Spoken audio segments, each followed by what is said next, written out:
America, Israel और Iran के बीच जारी जंग अब जमीन पर लड़ने की तैयारी हो रही है क्या अमेरिका और इजराइल अपने सैनिकों को ईरान की धरती पर उतार सकते हैं?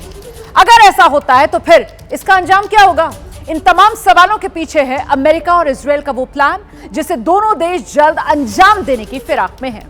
अमेरिकी मीडिया कह रही है अमेरिका और इजराइल ने ईरान के उच्च संवर्धित यूरेनियम को अपने कब्जे में लेने के लिए एक खास सैन्य विकल्प पर चर्चा शुरू कर दी। भविष्य में दोनों देश ईरान में स्पेशल फोर्सेस भेजने पर विचार कर रहे हैं, लेकिन क्या यह इतना आसान होगा? अगर अमेरिका इजराइल अपने इस प्लान में कामयाब हो जाते हैं तो यह ईरान के लिए कितना बड़ा झटका होगा? हमारी इस एक्सक्लूसिव रिपोर्ट में देखिए आप।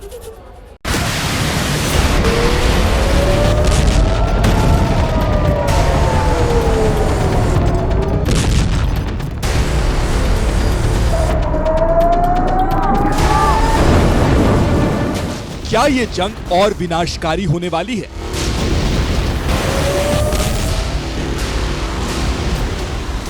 क्या आसमान से और बारूद बरसने वाला है?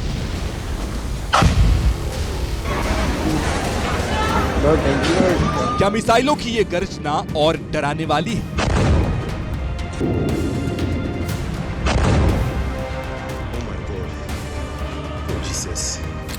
ये सवाल बेवजह नहीं है, हवा हवाई नहीं है। इन सवालों के पीछे है अमेरिका और इजराइल का वो प्लान जो वो ईरान के खिलाफ बना रहे हैं।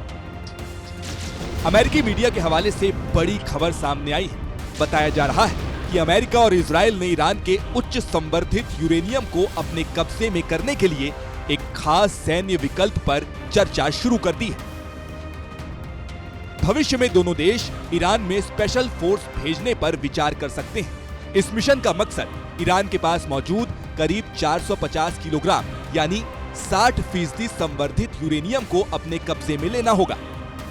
बताया जा रहा है कि ये कदम तभी उठाया जाएगा जब दोनों देशों को यकीन हो जाएगा कि ईरान की सेना इस मिशन में शामिल सैनिकों के लिए बड़ा खतरा नहीं बनेगी। यानी ये ऑपरेशन तभी होगा जब जमीन पर हालात नियंत्रण में होंगे।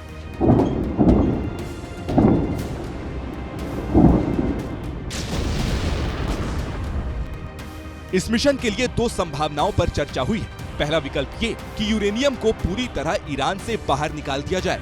दूसरा विकल्प है परमाणु विशेषज्ञों को मौके पर भेजकर वहीं इसकी संवर्धन क्षमता कम कर दी जाए। लेकिन सवाल ये है कि क्या ये इतना आसान है? क्योंकि अगर ये मिशन शुरू होता है तो अमेरिकी या इजरायली सैनिकों को सीधे ईरान की जमीन पर उतरना पड़ सकता है। उन्हें कड़ी सुरक्षा वाले भूमिगत परमाणु ठिकानों तक पहुंचकर वहां मौजूद यूरेनियम को कब्जे में लेना होगा।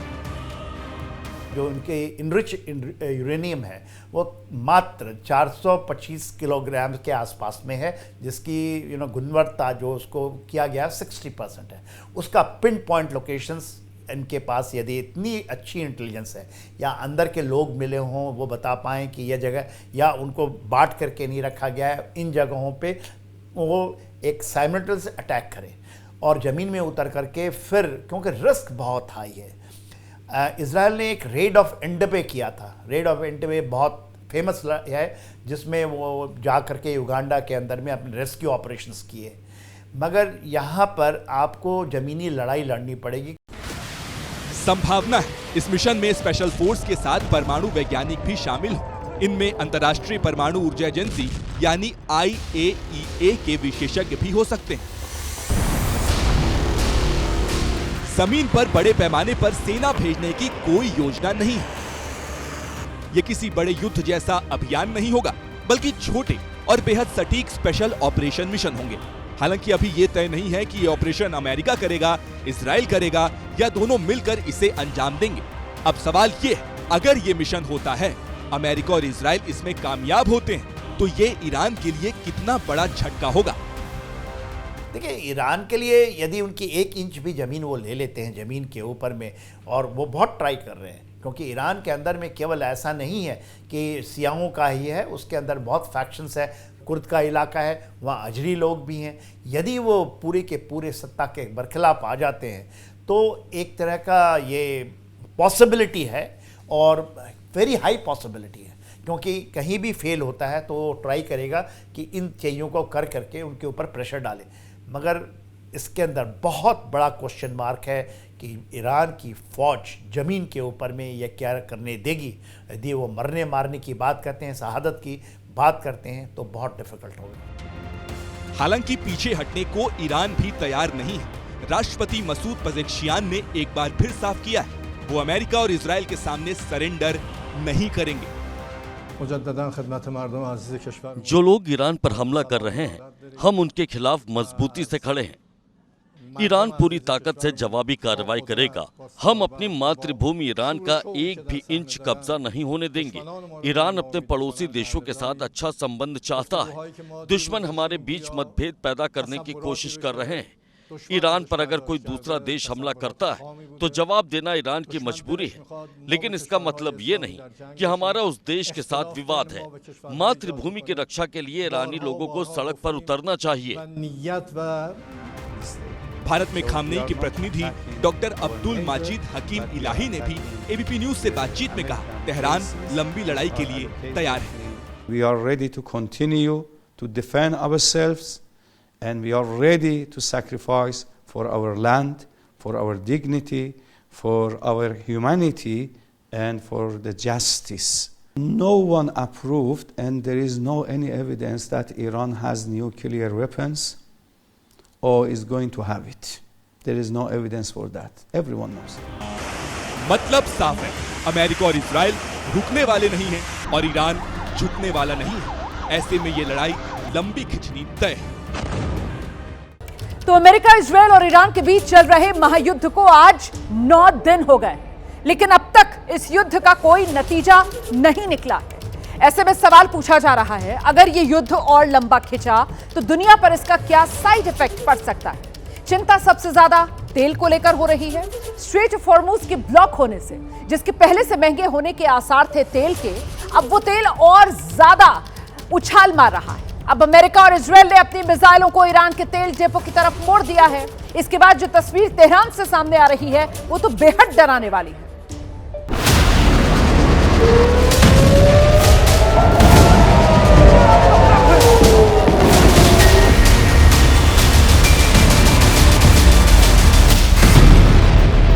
ये किसी फिल्म का सीन नहीं है, महायुद्ध की वो हकीकत है जो अब दुनिया को डराने लगी है।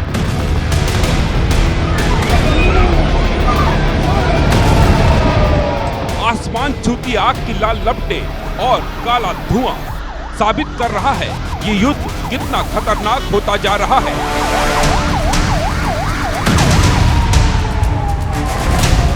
जहां तक नजर जाती है, महायुद्ध की यही विनाशकारी तस्वीर नजर आती है।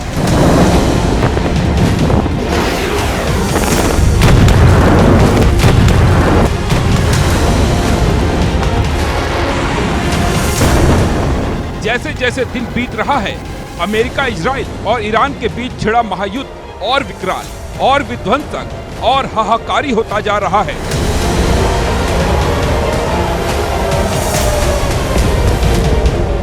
इस महायुद्ध को आज 9 दिन हो चुके हैं। जिस तरह ईरान अमेरिका और इजराइल के हमलों पर पलटवार कर रहा है, उसे देखकर कहीं से नहीं लगता वो झुकने के मूड में है। यही वजह है अब अमेरिका और इजराइल वहां अटैक कर रहे हैं जो ईरान की कमर तोड़ सकता है, यानी तेल डिपो। ये तस्वीर उसी का प्रमाण है।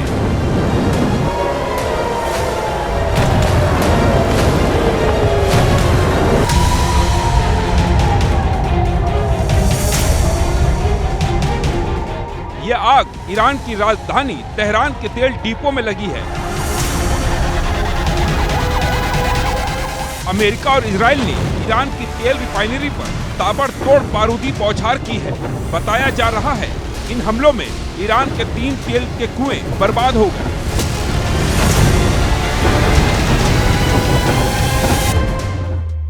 ऑयल डिपो के ऊपर अटैक करने का सीधा सीधा मतलब ये है कि उसके रेवेन्यू के सोर्स के ऊपर अटैक करना। वो रेवेन्यू जिसके आधार पर वो लड़ाई लड़ रहा है, जिसके आधार पर वो जो अपनी प्रॉक्सीज हैं, चाहे हिजबुल्ला हो लेबनान में या हूती हो यमन में, इस तरह का दबाव बनाना है ताकि वो स्ट्रेट ऑफ हॉर्मुज को जो उसने बंद किया हुआ है उसको जल्दी से जल्दी खोल दे।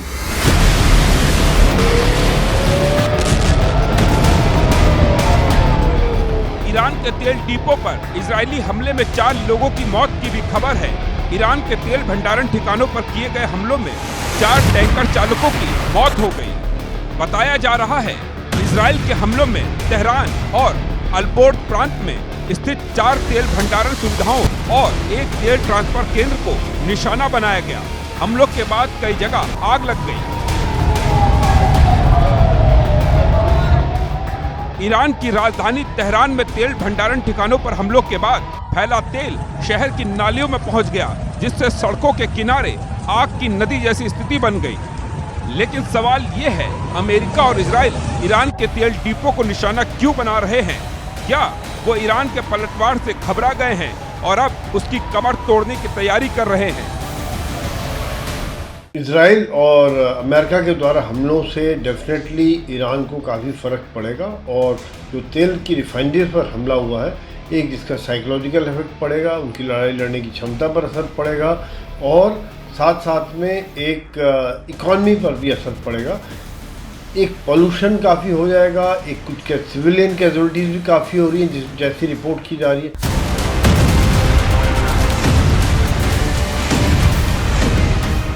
इस युद्ध के शुरू होने के बाद से इस बात का डर बना हुआ है, जंग लंबी चली तो तेल संकट खड़ा हो सकता है।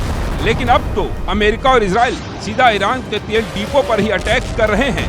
हालांकि इससे पहले यही काम ईरान भी कर चुका है, वो भी खाड़ी देशों के तेल रिफाइनरी को निशाना बना चुका है।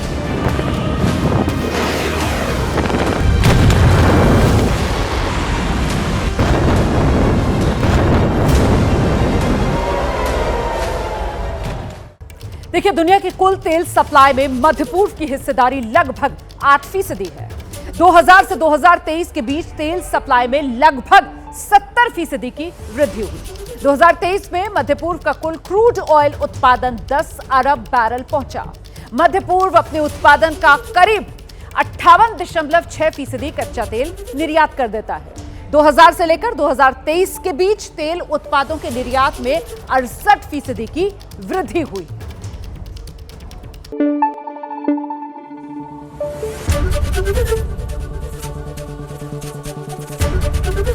एबीपी न्यूज आपको रखे आगे।